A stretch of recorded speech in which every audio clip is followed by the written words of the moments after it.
Here's the Swiss Army knife of the guitar world, arguably, the Telecaster. And it's in for a setup. And so I thought I'd spend a little bit of time talking about what a setup actually is.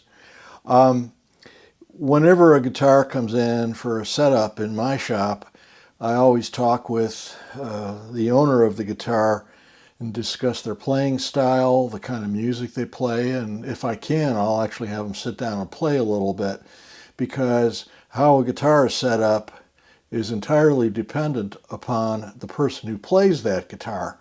Some folks just attack the heck out of the guitar and they need a setup that's appropriate for a heavy dynamic attack. Others play with bare fingers and do a very light attack fingerstyle playing.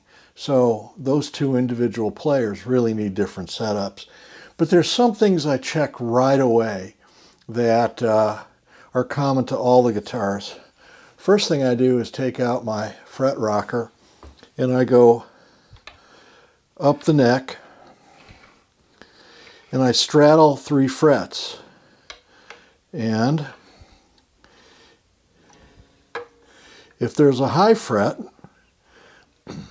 it'll click because the rocker will rock back and forth over the high fret. Now this is a Mexican Strat. It's a special edition. I'm not sure what that means. But these frets are in great condition. Not a single high fret. And there are other brands, rather famous ones, where I've never seen a guitar come in with a perfect fretboard. Fender's pretty good about it.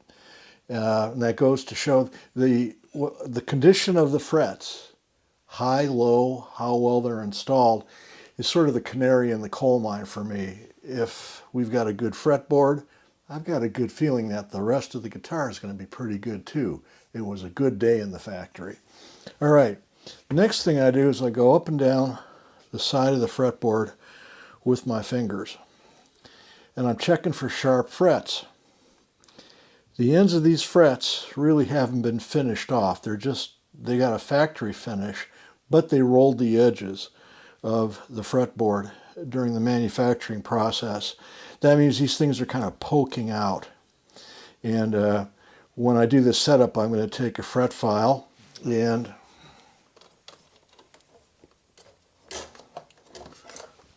I'll take a fret file and go over each of these fret ends to round it and smooth it. We unconsciously avoid these nasty sharp little protrusions when we're playing the guitar, and that can, without us realizing it, make the guitar feel hard to play. The next thing I do is check neck relief. Press down on the 1st fret and up here around the 14th, and then I check to see how much neck relief there is. Neck relief is how much bow or lack of it there is on the neck. And this guitar has a lot of neck relief. Several business cards worth of neck relief. So what that does is make the guitar harder to play right here in the middle of the fretboard where a lot of us live versus in the open position or up here higher on the neck. So if you have a guitar that is easy to play here and here, but it's just harder to play bar chords and so on in the middle of the neck, it may be because you have too much neck relief. Later on in the process, I'll get out my calipers.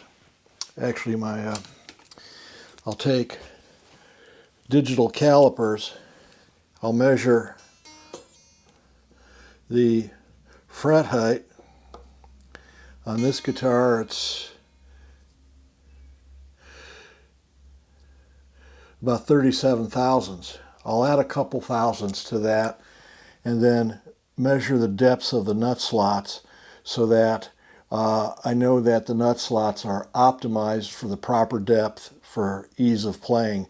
I rarely need to mess with the nut slots on a Fender. Right. And the next thing I'll do is measure the action height at the 14th fret. So right here, action's pretty good actually. It's about 5 5/64, a little bit high for an electric, and that's almost 6/64. So that's almost more like an acoustic action than an electric action. After this is set up, the neck will be straightened, and that's going to lower the action to an optimal playing position. So that's some of the initial things I check for a setup. Finally, as far as the neck goes, I take a look at the signs of wear on the neck, because I can tell where a player lives on their guitar by where the frets are worn. So what will happen a lot is somebody will come in saying, hey, it's starting to buzz up here around the 10th or 11th fret. Well, if I find that there are no high frets causing the buzzing, I'll look at the wear signs, and a lot of times somebody will play the guitar so much and do so much bending in this area that they scoop out over time the fret itself. So when it's being bent over the dip on that fret, the string will fret out on an adjacent fret. So when it gets to that point, sometimes we'll do a complete level and crown to get everything back to normal. This is the initial reason it came into the shop is this output jack is crackling, popping, and constantly coming loose. Well, that's a Leo Fender design that could have been done better. So later on we'll show you how we're going to take care of this problem once and for all by simply replacing this output jack with a better one. And later on we'll pull the electronics, make sure everything's tight, clean. We'll look for cold solder joints and make sure that all the connections are the way they should be. So that's the initial process of taking a guitar in for setup, and some of the things I look for when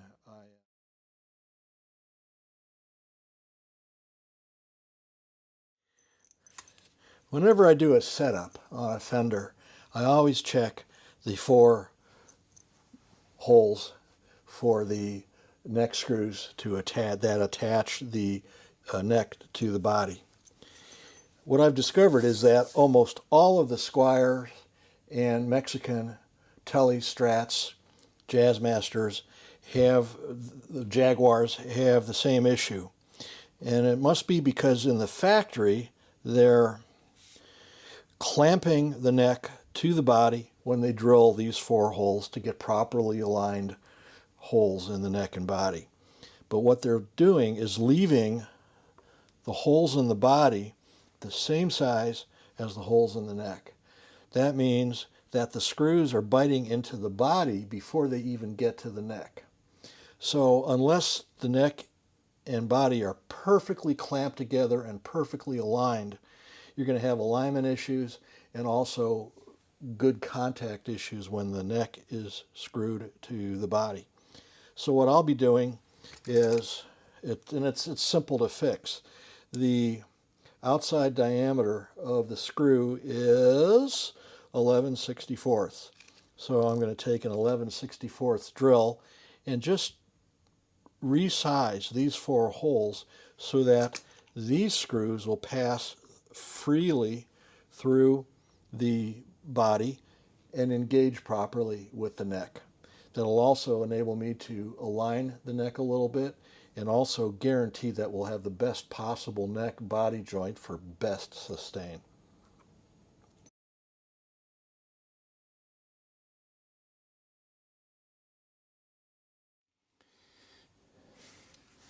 Here's the output jack system that Leo Defender. Here's the output jack as Leo Fender designed it. What you can see in there is a piece of mild steel, rectangular shape, the corners of which are wedged into the side of this round hole, and you can see the very thin walls of the mild steel on each side of the actual jack itself. Now, the idea behind it was the output jack would get threaded through the body, through this piece of steel that's wedged in there, and then threaded through this washer that's also not threaded. It's just a glorified recessed washer. And then you'd have this little nut screw it all together. So the system's integrity relied upon the output jack wedging this washer and that internal piece of steel together. Well, over time, that thing flexes, it becomes weak, everything becomes loose, and then you end up with the classic snap, crackle, pop issues that afflict a lot of these output jack styles. So what we're going to do is just replace it completely. This is a ferrule that you can see is really beefy and sleeved, and it goes right into the output jack hole. It's held in place by 2 screws, and then the output jack itself is screwed into this, so everything is dead secure. It's not going to go anywhere. I have this on any Tele I've ever owned. And the other beauty of it is if you have a vintage instrument where you want to make sure you retain this type of design in the event you ever want to sell it, you just put these in a parts bag and you can reinstall this at some future time if you decide to sell the instrument. Meanwhile, enjoying the security and trouble-free use of this. The other final advantage is in terms of servicing it. When this system is used and you need to get at the output jack, you just take these 2 screws out and the whole thing pulls out this way. This system, to service the output jack, which I have to do, requires that the entire control plate gets pulled out and then I snake the output jack out and deal with it that way. So we're going to do this for Larry, and he'll have a much more reliable output system on his Tele when he gets it back. So I'm going down the edge of the fretboard with my diamond fret file. It's concave, and I'm just knocking off the hard ledge at the end of each of these frets to a rounded profile. I'm not changing the bevel of the fret. I'm just knocking off that edge, so this is completely smooth. And you can really feel the difference between running your finger down here and running your finger here. It just takes that little bit of extra work that turns what really starts as a nice Mexican Tele into something of a custom shop Tele because of all of the hand finishing that's done as part of the setup.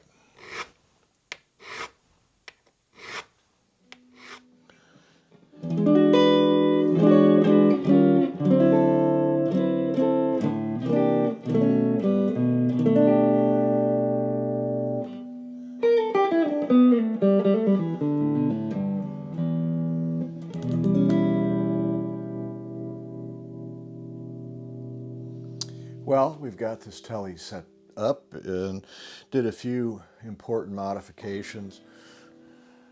Replaced this output jack with a more solid and stable output jack, so all the snap, crackle, and pop is gone. And hope you enjoyed some of the tips I shared about setting the Tele up. It's surprising how many players come into the shop with a Strat or a Tele or a Jazzmaster or any electric guitar for that matter, and they've just been playing it sometimes for years with the way they just got it from the store they bought it at or even online. And there's a lot you can do to personalize the setup for your guitar and your playing style. One of the things I did with the final setup is the pickup height was such that the neck pickup was extremely hot, and the bridge pickup was really set low. And so in the middle position, it was kind of muddy. So raising the bridge pickup did a couple of things. First of all, it kind of brought the chime of the middle position into play.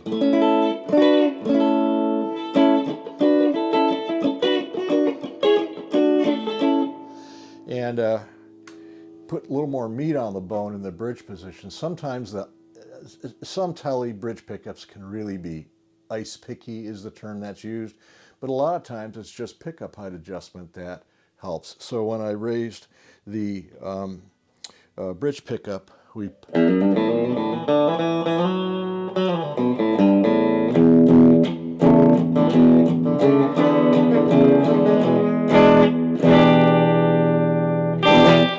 little more meat on the bone. So anyway, thanks for watching. Hope you enjoyed some of the tips and I shared, and as always, keep on picking.